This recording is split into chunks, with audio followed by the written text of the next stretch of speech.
And the we on it means the feminine part of the man.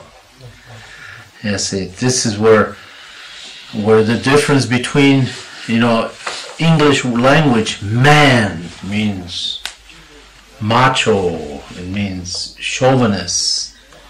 Where the Indian language, it means vichasha. It has a more spiritual meaning to it. It means the feminine part and the male part, both together. So it's a Winkte vichasha. Vichasha, it has vichasha on every end. Yeah. Vichasha is the. Whereas the woman, a woman who takes the role as wapia. You take word wapia in here. Wapia wiyang. Wiyang is always added instead of vichasha. Vichasha and wiyang. He vichasha lo, he wiyang lo.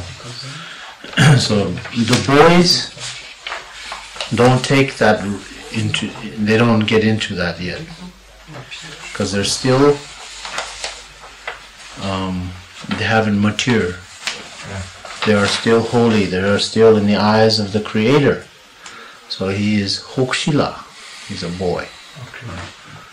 But the girl, right from the beginning, he's Vichinchala, the offspring of the woman. That's what it means. Vichinchala. Well, the man, the boy, becomes Hokshila. Hokshila means in the future his voice will change. Yeah. That's what it means.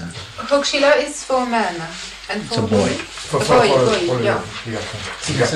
Ida Hokshila. Oui, fils de la terre. Oui. On traduit là un peu. Attends. And for a woman? Vichinchala. Vichinchala. It means Yes. C'est des choses qui sont. Je sais pas pourquoi. Si c'est important. C'est. Tu dirais on peut le connaître en français aussi. Non.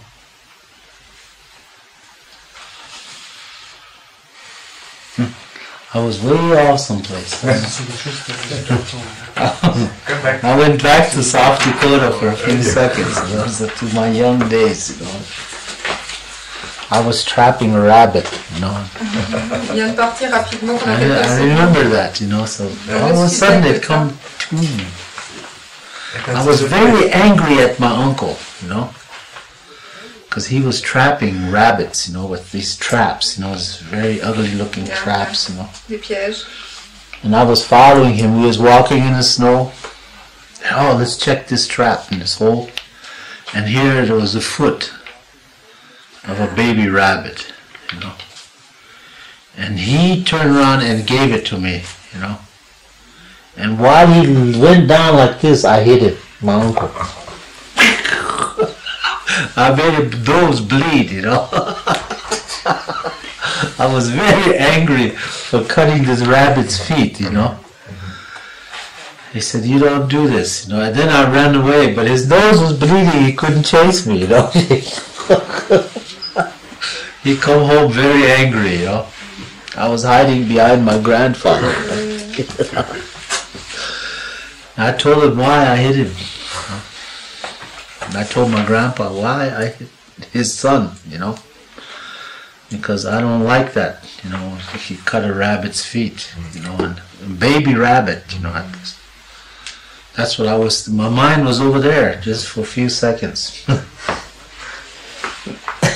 I never remembered that in the beginning. I was about 6 years old, maybe 6 or 7. And it's funny how this came all of a sudden. Mashtinchala. That's baby rabbit. Mashtinchala.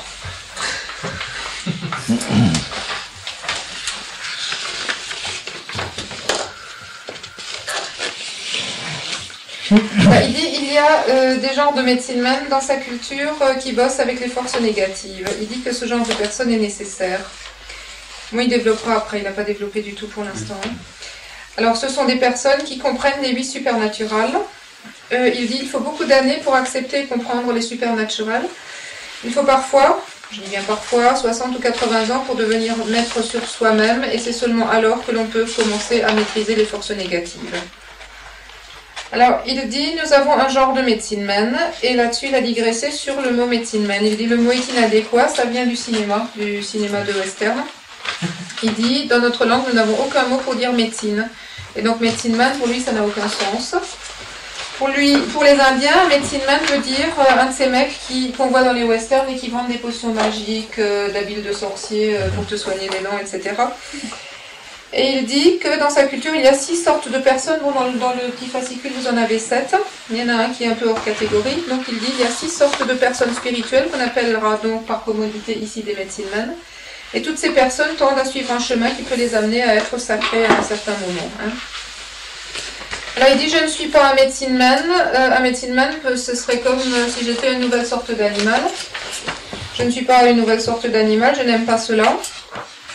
Même dans mon peuple, maintenant, on dit médecine man parce que bon, il y a tout un aspect d'acculturation chez les Indiens qui font que ils ont adopté un certain langage alors qu'en fait, ça n'a aucune réalité. Il dit ça n'a aucun sens. Et il en est de même pour le mot squaw.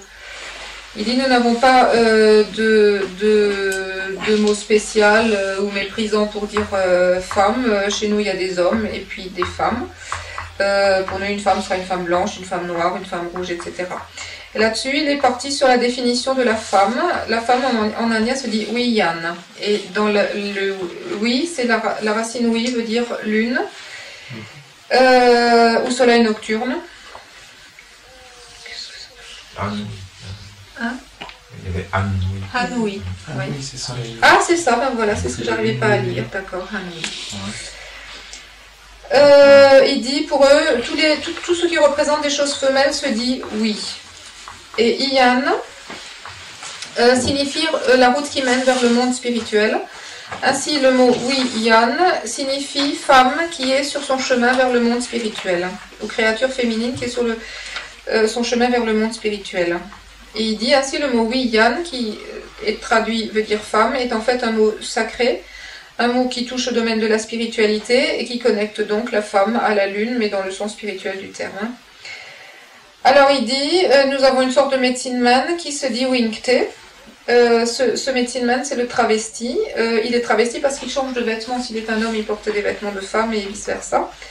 Et là-dedans aussi, on va trouver la racine soleil nocturne, femme, donc le oui. Et kte, qui signifie littéralement tuer la partie femelle. Tuer. Hein, et donc winkte signifie tuer la partie femelle, homme qui tue sa partie femelle. Il faut bien comprendre qu'il ne s'agit pas là d'un homosexuel. Et il dit que toute personne, lorsqu'elle fait quelque chose de féminin ou de typiquement féminin, fait un peu partie de la notion de Winkte, se trouve un peu sur le chemin de Winkte. Alors il y a un supernatural qui s'appelle Xa. Et il dit que ça a à peu près le même sens que Winkte. Xa voulant dire, d'abord c'est une force négative, c'est donc une des créatures négatives, et ça veut dire littéralement femme ou homme sans organe sexuel aucun. Et il y a un genre dans sa langue, Wikshale, je crois, hein, que tu dis à quelqu'un que tu veux, non pas insulter mais agacer en lui disant que ça veut dire que tu ressembles à rien, enfin il y a un homme, il y a une femme. Alors, Wichacha, qui est le mot que vous trouvez accolé à toutes les sortes de médecine man dans votre fascicule, ça veut dire homme, mais ça veut aussi dire, il y a donc oui dedans, et vous savez ce que c'est maintenant, et Chacha, qui signifie prendre le rôle protecteur qui existe entre l'homme et la femme. Sans qu'il y ait là une notion de macho, c'est pas l'homme qui est spécialement protecteur vis-à-vis de la femme ou vice-versa, c'est l'un vis-à-vis de l'autre et vice-versa. Hein. C'est pas l'un spécialement et pas l'autre.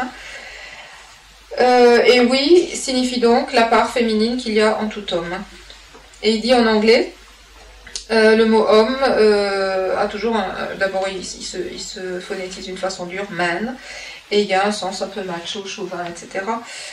Il dit dans la langue indienne, le mot qui signifie homme implique donc dans son sens à la fois la part masculine et la part féminine qui sont ensemble dans la créature qui est donc l'homme. Et alors là, bon, je sais, j'ai pas très bien suivi. Il a donc dit qu'un jeune garçon s'appelle un Hokshila, et c'est donc un jeune garçon, et ça veut dire c'est quelqu'un dont la voix changera à un certain moment. Et le mot jeune fille se dira donc oui, Chinchala, et vous retrouverez la racine oui dedans. Et pour finir, il a dit qu'il vient d'avoir un souvenir qu'il n'a plus jamais eu. Il avait 6 ans, et à l'âge de 6 ans, il était avec je ne sais plus qui. Son oncle à ramasser des bêtes pris dans des collets, des pièges.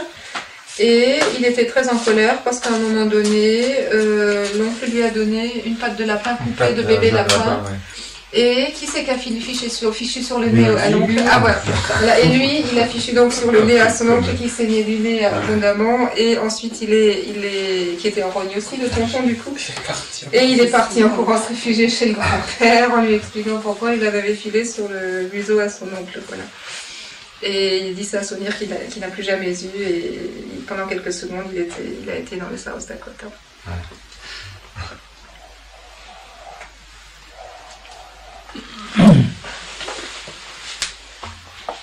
Most people, medicine man, I mentioned that before. This is what I am up here. I'm a Vayatra. A seeker, a man of visions. That's the position I hold. As all those Heoka, Winkte, Wapia, and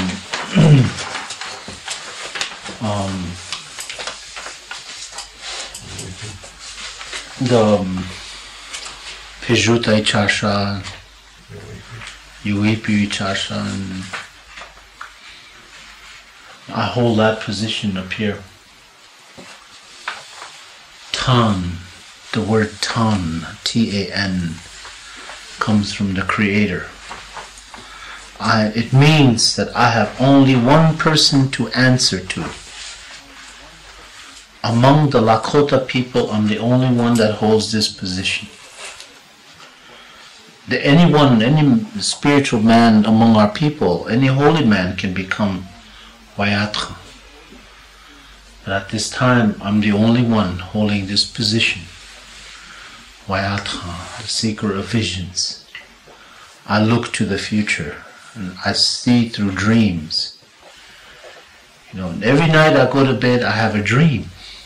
I'm always anxious to go to bed, because I always have a dream. I'm going to dream about something today that happened today.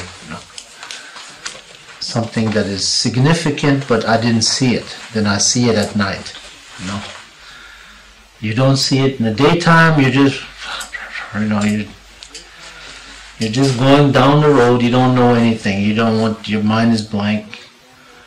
And your mind is supposed to be awake, alert. And you will see these all day long. Then when you go to sleep, then something you miss in the daytime comes through the dream. And so that's what it is. Like last night, I was telling her, last night, when I was sleeping upstairs, it was so quiet. It was like a tomb, like inside of a burial ground, It was so quiet. I went to sleep, and I dreamt of all my friends who died. They were all there. They were dead. I know they died a long time ago. One of them died 23 years ago. And yet in my dream, they were all there. And children that died, they were all inside of a house. And one man came to me, a friend of mine who used to be a friend, I ran away from St. Francis, from the Catholic school with him. And he's dead now. But he came and he had a bowl in his hand, a shell. And in it he had tobacco. And he gave it to me. And he said, please pray for me. From the dead comes this. It's a beautiful thing to make me look at the spirit world and don't forget them.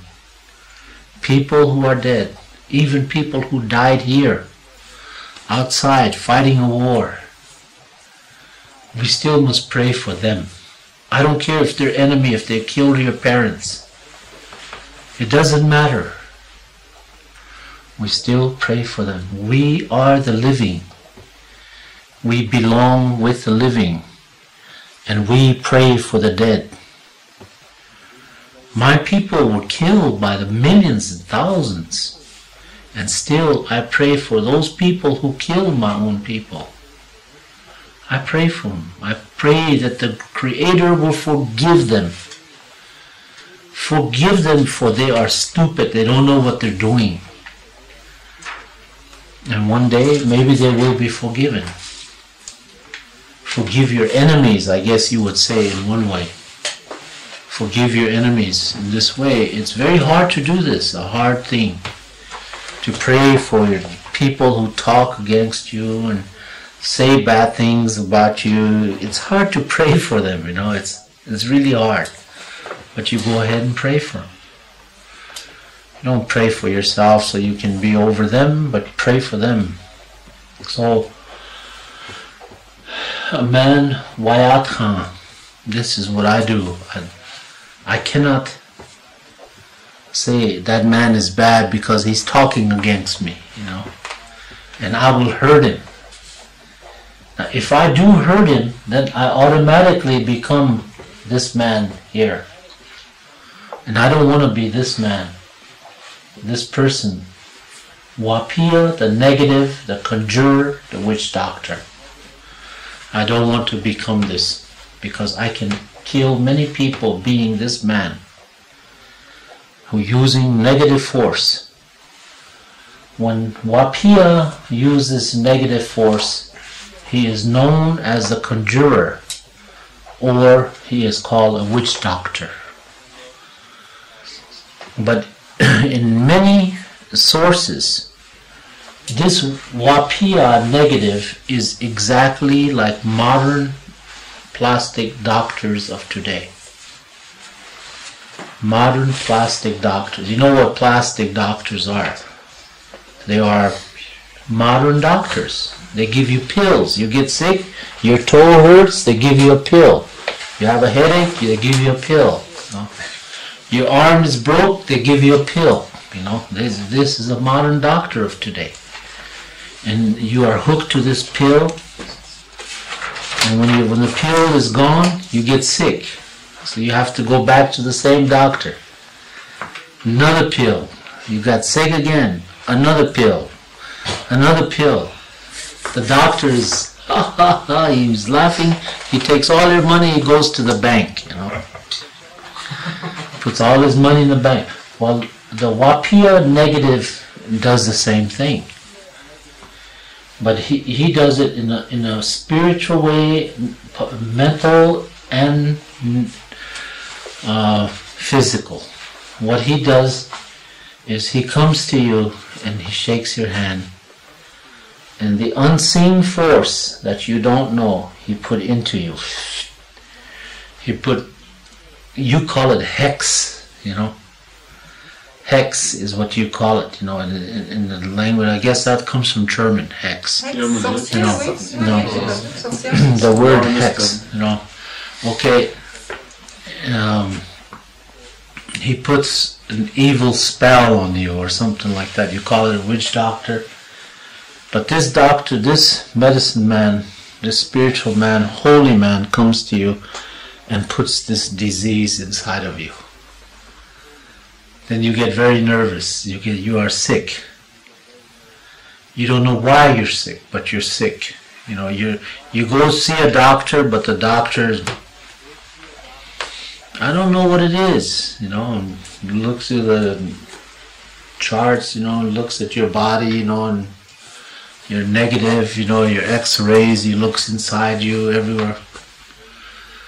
Now, if this doctor knows how to pray, can become a healer instead of a doctor, then he will understand it. But most doctors are paper doctors. They're just got a piece of paper and they're a paper doctor. They are not a healer. A man becomes a doctor to become a healer. Therefore, he must learn how to pray. If he knows how to pray, then he becomes a healer. Then this person can heal spiritually, physically, mentally, emotionally. He can heal all people. He doesn't need this man, this priest, this man in black. He can stay over there. He can do whatever he wants to. Don't touch my patients. You know, these are my people. These are my healing. I will help them. And not me, but, you know, through prayer. Wapia Vichasha puts a disease inside of you. No one cannot take it out. You go to the Wayatha, you go to him. Can you help me? And he will say, have you been around? Tell me who you've been with. Who did you go see? Who did you pray with? What kind of person? Did you go see a psychiatrist? Did you go see an analyst? Did you go see a therapist? What did you do? We want to know. And so you say, oh, I met this Indian who is, you know, I just met him, that's all. So this man knows, so he sends you back to the same man you shook hands with. You go back over there. And you go up to him, but he does this, you know, he plays. He plays with minds and humans. So when you go here, this man says, yes, I can fix you. No, but it's going to cost you. It might cost you your home, your car, it might even cost your wife. You know? It depends on what that medicine man wants. He said, okay, I'll take your wife and you can go on, I'll heal you, you know. So you kiss your wife goodbye, you don't know, she don't even know why you're kissing her goodbye. You want to be well, you know. Or you lose your car, or it's going to cost you. He's like a modern doctor. He charges for healing. You don't charge people for healing. A medicine man, if you come to me and I cannot heal you, I will send you to another man who can. Now that is the holy man. All holy men cannot cure everything. Spiritually, physically, mentally, it doesn't matter. He cannot cure everything. The holy man cannot cure everything. For each one is different. You come to him, he understands you, he knows your problem, you got a mental block. Go back to him and pray with him and he will help you. You're going to pay a price. So when he is negative, he's the conjurer. But when this Wapia Vichasha is a positive man, then this man can undo everything that is negative. He's the only person that can do it. But he doesn't like to. He doesn't like to work against his friend, who's the negative one, because he's the positive. Sometimes there's two of them. One is negative, the other one works positive. Positive can undo everything negative the conjurer has done. Now this Wapia is a positive conjurer. He's a positive conjurer. What he does is positive, works with positive force and negative force to take away the negative force of this man.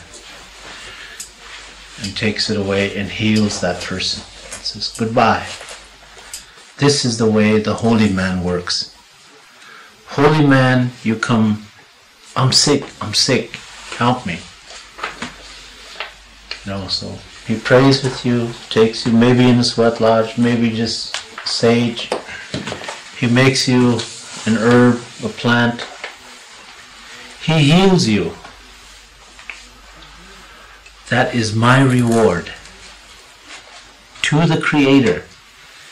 You and I and the Creator knows what I have done for you. I don't need anybody else. I don't need what you have, you can keep. I don't need anything. My reward is up there to the Creator. That's my reward. I heal you and I walk away. I'm not going to ask you for nothing. Today, the way it works now is that if this man or the Yuipi Chasha, they heal you of a disease, you give them what you want to give. It's up to you. You don't have to. But you can give them what you want to give them. So here, for your troubles. Now, if I had a cancer inside of me, and I went to this spiritual man, this holy man, and he healed me of this cancer, I will give him everything I have. Everything, from my shoes, everything. Here. Thank you. That's the way, but that's the way I am, because my life is holy. Because the Creator intended it to be holy. And I appreciate when somebody does something for me, say, here, take it. Because material wealth comes easy, You just go over there and work for 4 or 5 months and you get everything back. The interesting thing about this is when you give, it comes back 2 times. If I have cancer and I have 30 horses, and that holy man, I tell him, here's 30 horses for you. Thank you. And I'm gratified to the Creator. Thank you for sending me this man who cured me. 1 year later, 60 horses came. I don't know how they came, but they were mine. It doubles. Every time you give for a good cause, it doubles. It comes back 2 times. Most people don't understand this. They don't see it because they never gave in their life. That doesn't mean that you go to church today and you give $1 today and next Sunday you give $2. It doesn't work this way. It works, hand in hand, back and forth. I will stop with that one for this evening. I have a dream about water.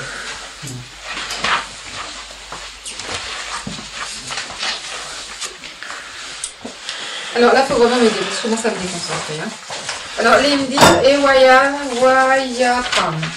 C'est-à-dire chercheur de vision. Cycle, c'est chercheur. Voilà. Ou interprète de vision, peut-être. Cycle, bien. Oui. Alors, le mot tran, qui est à la fin de Wayatran, ça signifie qu'il vient du Créateur. Il est actuellement, les me dire, donc le seul à tenir cette position. de Wahayatram. Tout homme saint, tout homme sacré peut devenir un Wahayatram. Je crois qu'il a dit aussi que le Wahayatram n'a que le créateur au-dessus de sa tête. Ouais. Il peut voir le futur et interpréter les rêves, et il rêve toutes les nuits.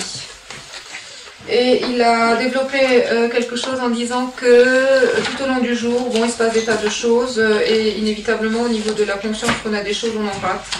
Et ces choses reviennent donc la nuit au niveau des rêves, ces choses qu'on rate dans la journée.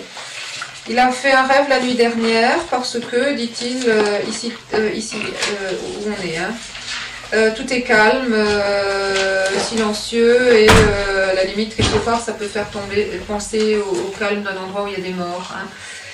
Et il a donc rêvé de tous ses amis qui sont morts. Il y a même un de ses amis qui est mort il y a 23 ans, donc c'est quelque chose qui n'est pas... Enfin, ce sont des morts pas récents, mais des morts très anciens. Et il y avait également des tas d'enfants qui, eux, également étaient morts dans le passé. Un homme vint à lui, c'était un de ses amis, et il avait un bol dans les mains, et à l'intérieur de ce bol, il y avait du tabac. Et cet ami lui donne donc le bol en lui demandant de prier pour lui. Et l'Indir dit, c'est magnifique que mes rêves qu'il me soit permis dans mes rêves de voir un morceau du monde spirituel. Et il dit, nous devons prier pour toute personne morte, que cette personne soit ennemie ou amie. Il dit, nous sommes vivants, nous appartenons au monde des vivants, et c'est ce qui nous donne la possibilité de prier pour les morts et le monde des morts. Et il dit, moi-même je prie ceux qui ont tué mon peuple, il y a des millions d'Indiens qui sont morts, afin que le Créateur leur pardonne, parce que bon, ils ont été stupides, ils n'ont pas su ce qu'ils faisaient. Et il dit, c'est vraiment très dur de prier pour ses ennemis, mais c'est quelque chose qu'il faut faire, il ne faut pas prier pour soi-même, il faut prier pour tout le monde, et les ennemis compris. Alors, Wahayatram ne dit pas du mal d'autrui. S'il venait à dire du mal d'autrui, il deviendrait le Wapiya. Hein, celui qui a donc des forces positives et celui qui travaille avec des forces positives et des forces négatives. Il n'a pas du tout envie de devenir un Wapiya. Car s'il le devenait... C'est ma traduction qui déconne? Non. Oui, bon, d'accord, c'est pas grave. Il n'a donc pas du tout envie de devenir Wapiya. Car un Wapiya peut aller jusqu'à tuer en utilisant donc les forces négatives. Et il n'a aucune envie de tuer. Alors le Wapiya négatif, c'est le sorcier. Bon, c'est le même bonhomme, hein. Parfois il est positif, parfois il est négatif. Hein. Donc lorsqu'il est négatif, on peut dire qu'il est le sorcier. Il dit qu'il ressemble un petit peu dans cette facette-là, aux modernes plastic doctors actuels. Donc c'est nos Toubibano qui sont des distributeurs automatiques de pilules. T'as mal si tu files des pilules, après t'as mal parce que t'as bouffé la pilule, tu y retournes... Il te refile des pilules pour te guérir des pilules, et puis c'est un cercle vicieux, et tu continues à y aller, et puis lui, avec le fric que tu lui amènes, il va à la banque et il s'enrichit. Et il est tout content. Hein. Et il lâche surtout pas ses patients, parce que ses patients, c'est sacré, c'est sa source de revenus, et il n'est pas question qu'il les expédie chez quelqu'un d'autre de plus compétent que lui.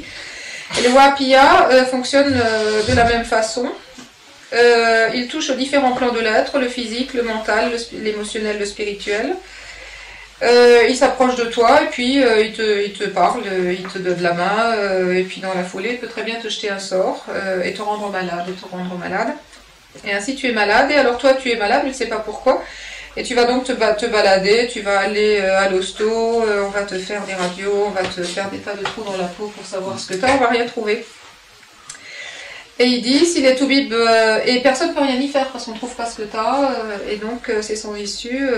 Si les toubibs savaient prier, ils deviendraient des soigneurs healers, hein, donc des guérisseurs réels, et pas des plastic doctors. Un des signes qui seraient des soigneurs, des thérapeutes réels, c'est qu'ils ne chercheraient pas à garder leurs patients envers et contre tous. Alors, personne ne peut soigner ce qu'un Wapiya vous a jeté, vous a fait. Lui seul peut vous guérir. Vous aurez beau aller chez des tas de gens, y compris chez le Holy Man, le saint homme, il ne pourra rien y faire. Le Wapia joue avec les esprits humains. Et quand tu vas le voir, parce qu'au bout d'une certaine durée de démarche, tu t'es rendu compte que, et d'enquête, à la limite, tu t'es rendu compte que ça pouvait être que lui qui était à la base de ton problème. Tu y vas, il te dit ouais, je peux te guérir, mais ça sera cher. Je veux ta charrette, ta maison, ta femme s'il y a lieu. Et si tu veux guérir, t'as pas le choix, il faut que tu files ce qu'il veut. Alors un vrai medicine man, il sait s'il peut soigner ou pas soigner quelqu'un, et s'il ne peut pas soigner quelqu'un, il l'envoie chez quelqu'un d'autre. Donc il pense que cet autre peut soigner et en aucune manière ne gardera pour lui le patient. Et il n'est pas question d'imaginer qu'un saint homme, un homme sacré, holy man, peut guérir toute chose, parce que chaque être humain et chaque chose est spécifique, et bon, même un holy man ne peut pas guérir absolument toute chose. Si le Wapia est positif, il peut conjurer et corriger ce que fait l'autre versant du Wapia, c'est-à-dire le négatif, et dans ce cas-là, le Wapia positif, on dira qu'il est un conjureur. Alors, il bosse, celui-là est en mesure de bosser à la fois avec les forces positives et avec les forces négatives, et donc capable d'enlever les forces négatives d'un homme et de le soigner. Que celle-ci lui ait été jetée par un autre Wapia ou pas. Hein? Hein? L'homme bon, le saint homme, va prier avec toi et faire des sweat lodges, etc.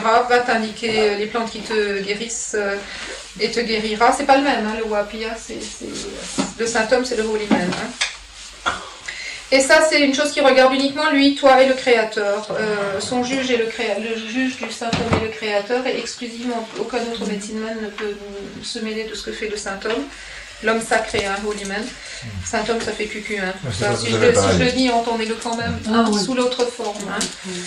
Mais c'est plus facile à dire saint homme que homme sacré. Hein. Son juge est donc le créateur, exclusivement lui. Il guérit, il s'en va, il ne demande rien. Et alors il dit, vous donnez au saint homme ce que vous voulez, ou vous donnez à celui qui vous guérit, quel qu'il soit, ce que vous voulez.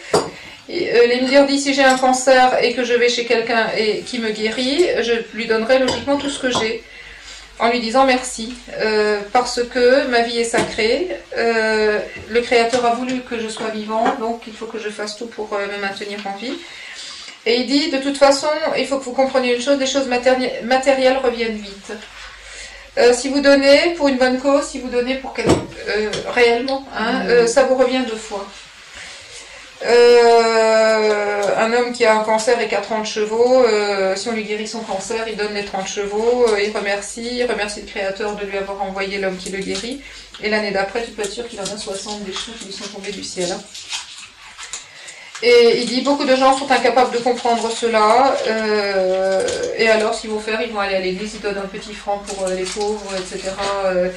Et c'est pas du tout ça l'esprit des choses. Et bon, dans tout ça, il y a aussi le fait de ne pas être attaché aux objets matériels, parce que les objets matériels, ce ne sont que des objets matériels. Et dans un topo qu'il avait fait antérieurement, il avait dit, même le gardien de la pipe ne doit pas être attaché à sa pipe, d'abord parce qu'elle appartient à tout le monde et pas spécialement à lui, et parce que la pipe, malgré tout, n'est qu'un objet, la vie sacrée n'est qu'un objet matériel, et qu'on ne doit pas mettre son âme dedans. Hein. Voilà. Merci.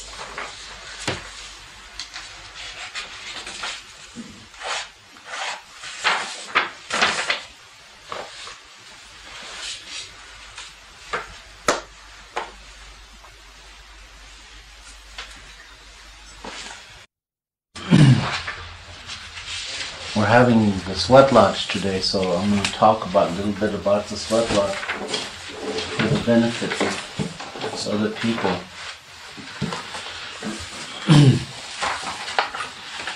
Many things that we do at the sweat lodge is always, even the people who's been going to the sweat lodge, they don't know. They know, but they don't pay attention. You know? Take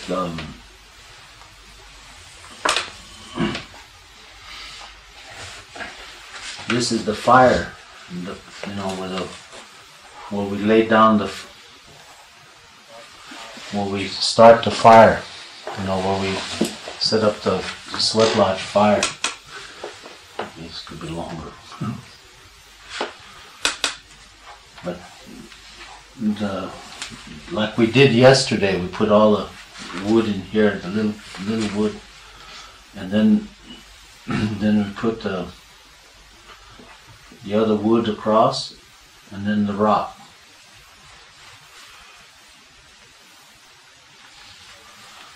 And the 7 rocks making a face. If you look at the front part, it's this upside down. This picture is this upside down. At the Sundance, this is made like this. There's horns put inside.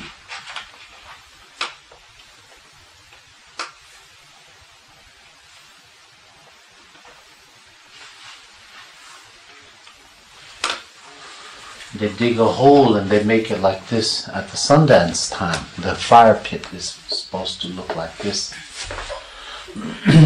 It's that picture upside down. This should come clear around. So it represents the spirit. The spirit is unexplainable. No one can tell me what spirit looks like. Oh, he looks like this. He looks like that. But to the Indian, this is black. This is red. This is yellow. And this is white. Those are the horns. Like this on the head. One is negative, the other one is positive. It could be either way. Every horn, everything has 2 inside, like this. Is that with red? Yeah, black. Black. Okay. Black, red, yellow, and white. These colors represents the directions. This. The sweat lodge pit always faces to the east.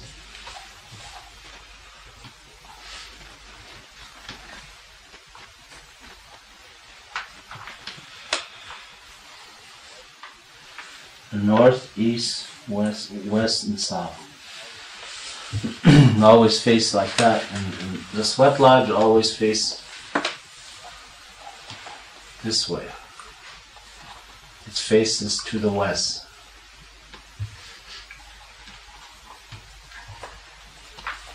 This one faces to the east.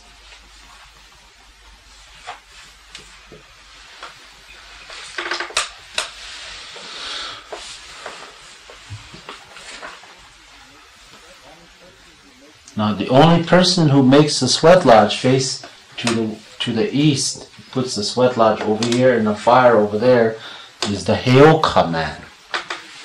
I talked a little bit about Heoka last night, not too much. The contrary man, the backward man. He's not a conjurer, he's not a witch doctor, he's a Heoka. He tells you things different. He tells you it's cold outside, but it's very warm. He tells you it's warm outside, and you go outside and it's very cold outside. He tells you opposite. He tells you different. He always talks. And one man was this way. His name was Black Elk. He was an old man who was able to write. All the other Lakota people did not want to write about the ancient ways, because they felt it was not the time. But the only man who could do it was Black Elk, because he was a Heoka man. So he can write it in the book backwards. So it will confuse the whole world when they read the book. And it did confuse the whole world. It even confused some of our own people. Some of the Indian people at home are very confused. because this changes, the directions change. This is yellow, this is white, this is red, this is black. In black elk, it changes around this way. White is to the north, and red is to the south. But he wrote it like this to confuse people. And today, the people are still confused. Like everything else, they're still confused. So we're trying to straighten this out. The yellow is to the east. Black is to the south. To the north is red. To the south is white. In the very beginning of time, there's a song that goes to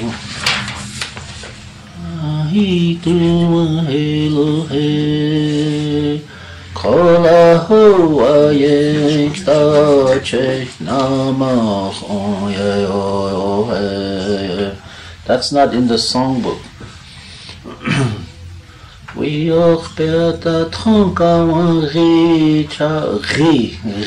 is brown. Z is yellow. When this old ancient song, it sings about the four directions and the colors. And it tells about to the west, the color is black. To the north, the color is red. To the east, the color is brown. And to the south, the color is white. So in the beginning, there was no, after the Second War, the Indians who came to Europe and places like this, they started getting educated, associated these four colors, and they changed brown, which was brown, to yellow. They put yellow over here. Instead of Richa, they said Zicha. You know? They changed it around. They had no business to change this, but they changed it. So today, among the Indian people, they associate these four colors as the four races of man. In reality, there is no such thing. In the spirit world, there is no races of man. There's no black man, red man, yellow man. There's none. It's all one people. So many people don't know this. The confusion it has caused. Everybody, for some reason, even in France, they like to be called white people. I don't know why, you know, because they don't know what a white person is. A white person is a person who helps other people, who is humble and respected among the people. He's humble, he doesn't believe in war, and yet, you know, here in Europe, where supposedly the white race originated from, is the whole division of war and hate and violence. It's all here. So it creates a problem for the Indian. For the Indian, it's not this way. And then they will say, well, you had wars. Yeah, on television. In the motion pictures we had war. Yes, it looks beautiful, you know. In the motion pictures you see all that, you know, but none of it is true. We can dispute every word of everything written.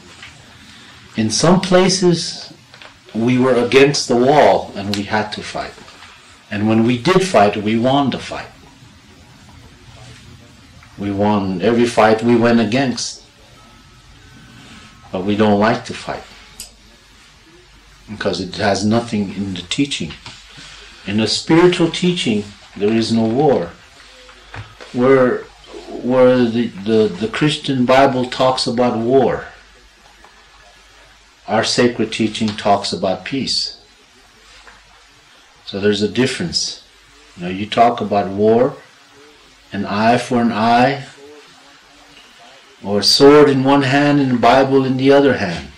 You know, that gives you the right to make war. When you have a sword in one hand and a Bible in the other hand.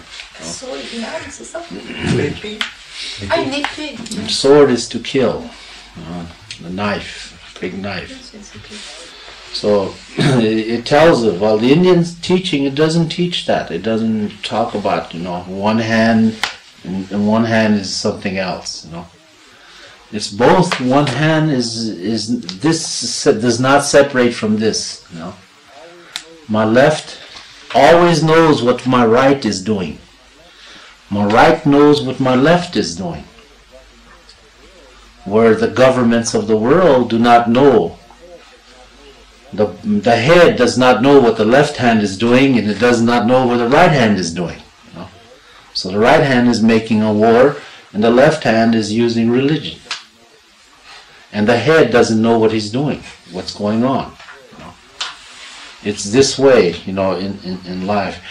Here in France, you're probably very confused because one of them is communism, the other one's capitalism. You know? They want to control everything in the world. They both, one of them wants to do it, one of them, and they use Indian teaching to achieve their goal. America uses Indian teaching to achieve the goal of capitalism. Communism uses Karl Marx teaching, which is based on the Indian spiritual teaching, using this as the basis to control the world. And the Indian is he's completely lost. What's going on here? You guys don't know what you're talking about, you know. So if we don't know what you're talking about, then countries such as Holland, Belgium, France, they don't know what's going on, you know, because their basis. So we have to teach you about Indians and their ways, our ways. So you will know what America is doing, and you will know what Russia is doing. So in this way, we dig a hole underneath these two countries like this, and let them land on the ground gently. Come back to the earth. In a round way, this is what we are trying to do in long ways.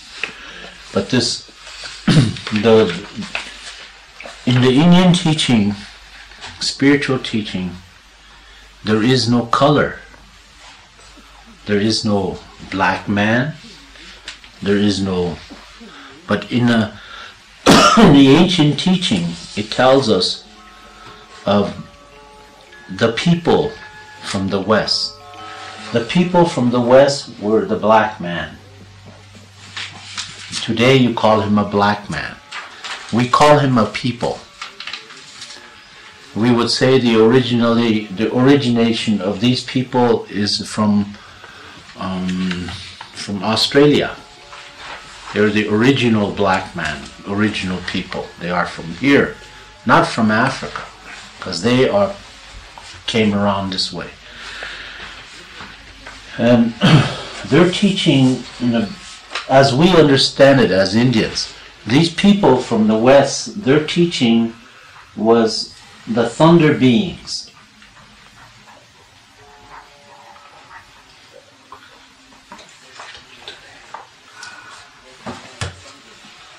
Of course, you know what thunder is. You know, before the rain comes lightning and the thunder. And it's called electricity.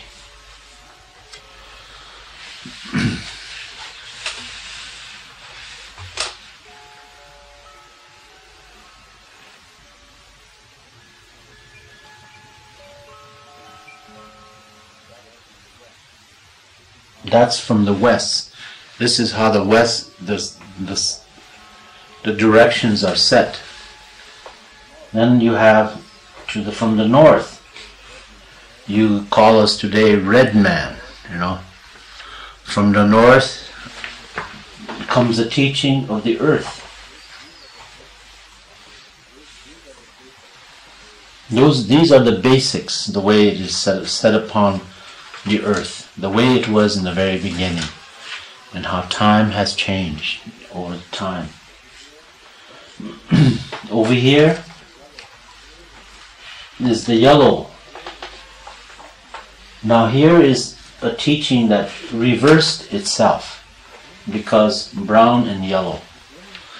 The beginning, in the very beginning of time, as we understand it, this brown race, this brown was teaching of what you call astrological, the galaxies, everything outside of the ionosphere, or the ozone layer, as some people call it, outside of the Earth circle. You know, the Earth is here, then you have your ionosphere here. Everything beyond this is stars, moon, the sun. In the very beginning, this was supposed to be the teaching. Brown was supposed to be the teaching. Since that time, things have, I will show you how it reversed itself. After the Second War, the educated Indian took the yellow and took the brown and turned it to yellow. And he called him the Oriental man, or the Chinese man, or same people, same place. And from this, thunder beings switched around to this side, and the yellow man became the thunder beings, electricity. And the black man became the water. So it changed around like this. It switched. But this educated Indian did not know the spiritual value of both of these. They really didn't understand. So the confusion today lies here. West and East. The Heyoka man is the confusion. The Heyoka man who has taught opposite direction. The book that was written, first of all, the book was written by John Neihardt. John Neihardt was a German descent, and he was a poet. He was an unsuccessful poet, writer. He was not successful in his poetry. So he decided to write about Indians. And he already wrote a book on Indian. But he had no character. He had nobody to fit inside. So he came to South Dakota and he went to Medicine Man. But he came to my grandfather. But he said, no, I don't want to be something that's already written. You already have the book. You just want to put my name inside. No. Everybody said no, except Black Elk. Black Elk at this time broke away from the Indian teaching. He didn't want to be no longer part of the Indian teaching. And he came over here as a layman in the Catholic Church. He was a layman for the Catholic Church. Layman is a man who teaches catechism for the Catholics. Okay. That's how he became a layman. Yes, he became a layman. Which year? But he was in Brittany for a time, I think. Mm-hmm. Okay. He was a layman for the Catholic Church, teaching Indian children Catholic catechism. And he cut off all his hair. And that's what he was doing when the Father Beagle, he was from Belgium, Father Beagle, who wrote the Indian Dictionary, he informed Mr. Neihardt that there is a man who will do it, Black Elk, because he used to be a medicine man. So they approached him with his book, and the woman, her name is Amiet, who right now is at Michel Petit's in Etrechi. Etrechi. Yes, she's over there right now. She's visiting. She is probably about 83, 84 years old. Nice woman. But she did the translation from Lakota to English. So she knows about black elk, everything. And so what I'm telling you is also coming from her, how this came about. And she feels very bad about it, but there's nothing can be done. The book is already out and we have to straighten it out. So the book was already written and Black Elk came and he sat many hours with Black Elk talking about, and then some places in the book a new page was added like this. So there are songs that were added on there. There are words that were on there. There's Lakota. It is true there's a lot of Lakota in it, but not all of it. It is this unsuccessful poet writer wrote an Indian who became a bestseller. Okay, he couldn't make it as a poet, so he made it as a writer. I know the family very well in Kansas City. Mrs. Nyhart, I was with her before I came over here. And he gave me a big portrait of John Nyhart, you know. And I told him my beliefs, and she said, the world will never know that. That's all she said. I said, but I'm the one that will make the world know about it. Now, the book is good, it's beautiful. It opens your eyes. But you have to open your eyes to both sides, the Heyoka side and the other side. The Heyoka is also a spiritual holy man. True, he is a holy man. But he teaches backwards. That's what I'm trying to tell you. So you have to, don't completely open your mind and shut it. You open this mind and read about Black Elk and don't shut it off, because it can hurt you. Keep it open. You know, you can learn a lot of good things from Black Elk. This Black Elk who travels in Europe is no relation to the old man Black Elk. No relation. The only relation Black Elk has is his daughter. She lives in Pine Ridge, that's all. He has no other children. Ben was his son. And Ben had only one daughter, and that was it. And that daughter doesn't have children, so the line ended. And this other Black Elk is from my reservation, from Rosebud. But there are different Black Elks. They have a different name. It is like today, you know, you might have, over here you have Rubidoo. In America we have Rubidoo, there's no relations. It's the same. It's the same, you know. So. But we get confused with that because I thought it was Black Elk. No. There's no relation whatsoever. You know, and Black Elk, if you confront him, Wallace, he would say no, there's no relation. But people think he's related, you know, because he has the same name, you know. So, in this way, you know, you get confused with these colors. And this here is called, in the definition of the educated Indian, this definition, the white is the European man. There is two categories he falls in.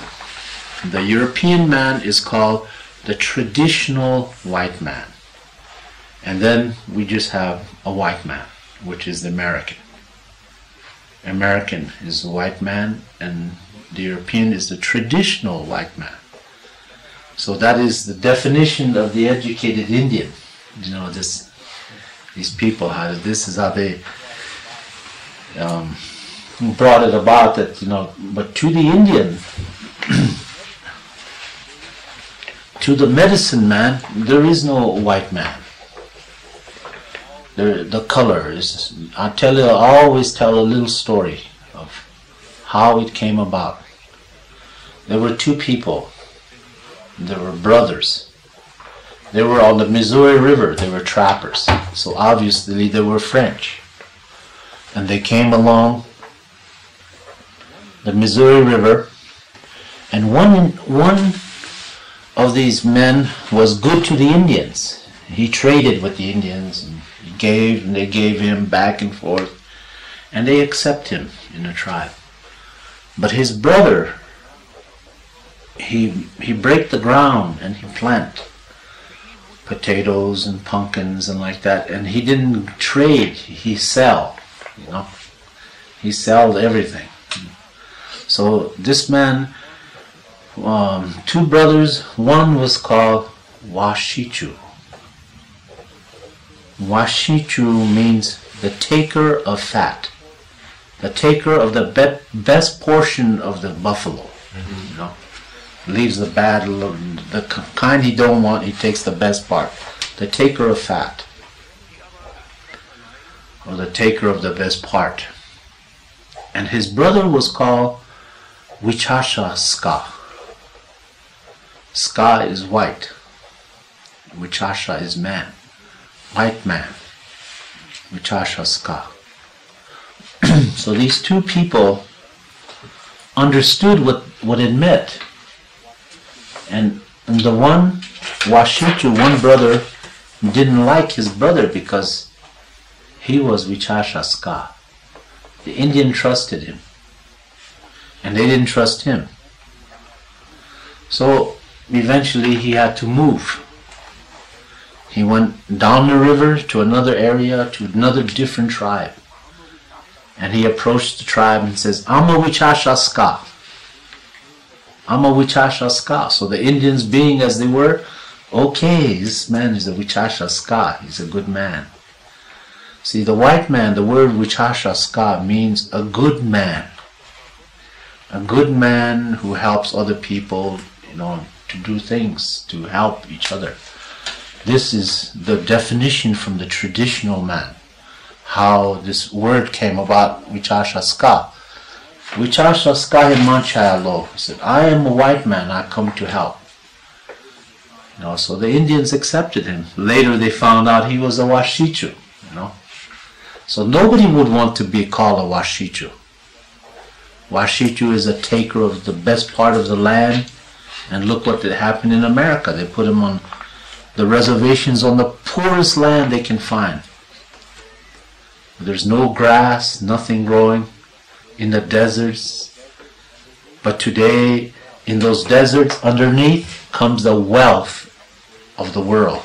Uranium, gold, coal, oil is all underneath this. So it went the Heyoka way, it went backwards, you know.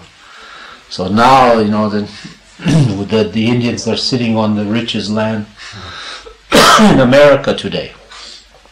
So, you know, just something that changed. It was in the hand of the Creator, you know. What was done was done. We didn't know what was underneath ourselves. You know, nobody else did either. But underneath there is the wealth. This European man was given also a teaching, and it was called invention. Invention has to do with inventing things. You invent things, you know, you invented these things, the lights, and things like this, all of it from, you know, from people from here, you know, they invented many things. You invent even your governments, you know. You invented even your own governments. Those are your inventions, they're not ours. You invented these things, but you lost control of your invention. You lost completely the control of everything. You invent something, you are supposed to control this invention. But you lost it. So now even your government is telling you what to do, you know. You be quiet, you know, we run this government, you know. And you are the people, at one time you were the controlling your invention, now the invention controls you. So you lost control. So this is the way that the traditional Indian is looking towards the European man. We have to go over there and find out what the problem is. And in 1979, at the meeting of the medicine man, I was asked to go and find out. I said, I don't want to go to Europe. I know I've been to Europe. I don't want to go. He said, but you're the only one that knows all the traditions and the songs and everything. At this time, there was a man by the name of Cilo Blackcrow traveling in Europe. He was selling the sweat lodge. He was selling the ceremonies. And the problem with him was he was drinking. You know, he was drinking, getting drunk in every town, you know, and it didn't look good, you know. So in 1979, when I came, I met Cilo. He came to Rotterdam, to the tribunal, and he was drunk. So I had to grab him and Cilo, go sleep, you know, at the hotel, and put him away. And we try to straighten everything out the way it has to be done. You know, it's got to be done in a way where there is respect to these ceremonies. We have to learn to respect. So we're coming at you from the negative end, negative side, to look at it from the negative side, and then we'll go to the positive side, you know, how it will help you in one way. But you have to be careful, you know, of these. Today, the colors are still in the same directions. Black, red, yellow, and white. But also 2 colors have been added. They've always been part of it. Blue and green. Yellow is with green, blue is with black. They are added. They're not added. There's 6 colors actually. Blue is for the up above, the sky, the clouds, well, not the clouds, but the sky up above. The unseen force from up there. And the earth is green. It's called green, and that's the outside layer of the earth is green, but inside is brown. We'll talk about that later. But just for those are the 6 colors. The blue is black. The blue Yes. is the black. Blue is what's black. But sometimes you can change those 2 around. It can go either way, because they don't represent direction. They represent up there and down here. You know, so it doesn't matter. Even the Buffalo Calf Pipe Keeper, the young man, he's about 27 years old. Where shall I put the blue? Over here or over there? You know? I said, you're a college graduate. I said, yes. But where do I put it? I said, put it anywhere you want to, you know. So the blue is up there and the green is here. Take it and put it over there, do it wherever you want to. But tell the people what you're doing. So don't think it has to go over there. This medicine man over here says it goes right there, and this one says it goes right there. But there is no ancient song that says this Chimpanzee and Tro. There's no song about them. This is the green and the blue. Green is Chimpanzee and blue is Tro. So there's no, you know, it can intertwine. It can come together. This blue. So there's no direction, and all other colors there is none. With these 6 colors you can make every color. You take 6 of these colors, you can mix them with paint. You can have purple, pink, anything you want, any color you want you can get from this. There was almost a change in 1962. There was a gathering of medicine men, and my father asked me to go. And the medicine man there running it his name was Chief Eaglefeather. Chief Eaglefeather is dead now, but he was half German, half Lakota. But he didn't look like a German. You know, he had long braids, but he was half German. His name was Schwagman. Bill Schwagman. Bill spoke Lakota, and they gave him the power to be a chief and all this from my father and my grandfather.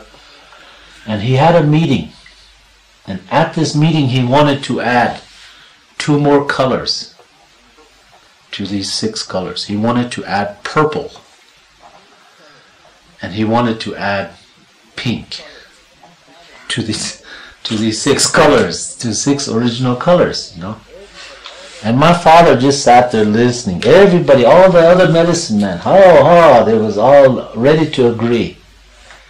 And just before a vote was taken, my father raised his hand, so they, okay, lame deer, he said, I'm building a sweat lodge today, he said. He said, over here I'm making a special place right here. I said, okay, it's possible. But I want the statue of Joseph and Mary inside. They threw everything away. Said, no pink, no purple. It is the same thing, you know. Said, you want to bring something in? I'll bring this in. You know, so it was all forgotten, you know. So it never happened. It almost happened because the other medicine man didn't want to talk. So we have the original colors sitting in this way and what they're supposed to represent. Actually, I have a question. Should the white color be always in the south for all the tribe all the Indian tribe? Yes. All of them. No, it's not all of them. Not No. all the tribe. In your tribe. Yes, in our tribe, tribe. right? The plains, Okay. the plain tribes. Can be, yes. The plain tribes are from Texas to Canada, Okay. from the Rockies to the Missouri River, all the way up. Now there are other tribes with the same colors, but because they live in a different area, the colors have to be in a different area too. They're not the same. They mean the same thing, but they have to be put in a different. Also, the people from northwest, their sweat lodges faces to the east. Now they're not Heyoka, but it's a different tribe. The people from the mid-California, their sweat lodge also faces to the east.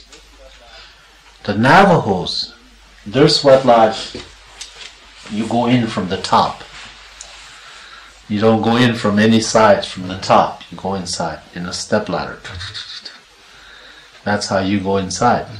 But it is the same sweat lodge as the people in Siberia. It has the same entrance. And it also, the dwelling of the Siberian people, it's like this, is the origination of Santa Claus. Yes, during the winter solstice, a man dressed in red, not looks like Santa Claus, but just in red, enters from the top to bring gifts to the children inside. And this is the tradition of the people over there. And that's how you originated over here, you know. Santa Claus coming through the chimney, you know.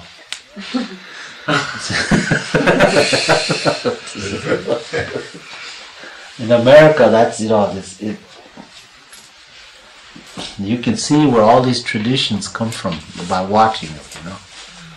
You see Saint Christopher, you know, you see this Santa Claus on a horse in Holland, throwing candy, you know, like this. And a little black boy running along, you know, alongside the horse, like this. Saint Nicholas is riding a horse. You see this over here? But each one is abuse of spiritual teaching. Abuse of the solstice. The solstice, you know, always remember 21 to 24. Always, the full moon is at this time. The full moon is always going at this time. It is a very spiritual time for the ancient people over here also. And it still is to our people. It's a very spiritual, ancient time. Notice the solstice. And of course, there you have different trees. The symbol of your people, of the Druid, is always the oak leaf. The oak leaf is always the symbol of, the Druid people here, the teachers, long time ago. That was their, symbol, the oak leaf. There's always abuse of that in many ways too. But to the Indian, it is the cedar tree, and it's called the tree of life. The original tree of life is still alive today in Mexico. It is about big as this whole room. It is a cedar tree. It is original, yes. Huge, huge tree. It's still alive. Still standing, that's where most of the teaching comes, what they call the tree of life. To the Lakota people, it's also this, but there's another one we call the cottonwood tree, which is the Sundance tree. I showed you the trees over there. The cottonwood over there, the same relations to that tree. But this tree is the tree of life, stays green, cedar tree, all the time. And it represents, it is used during the time of winter solstice. Winter solstice it is used. I see it in Belgium. They cut the leaves of the cedar and they hang it on all over the walls. They don't have a tree standing any place, but they have parts of it, because I always go and help myself. Every time I'm in Belgium, I pull them off and put them in the bag. I need this for ceremony. I think you guys will make go off. The Belgians don't know, so they don't care. I help myself. They don't know what the ancient tradition behind it is. It's there. It should be used, but all parts of Europe, there is this all over. If you put them all together, you'll have it. But one country has got one part, another country's got another part, and the leaves that is used, parts of this, is on the last day, the 24th, the 25th day, the 25th to 25. All this is burned into a big bonfire as a thanksgiving to the Creator. The smell of the cedar is sent all over the world. They send it, the prayers are sent all over the directions of the wind. So this is the original ceremony. But today, like in Germany and Austria, they gather all dead trash and boxes and wood, and they burn it at this time. Right at that time they burn it.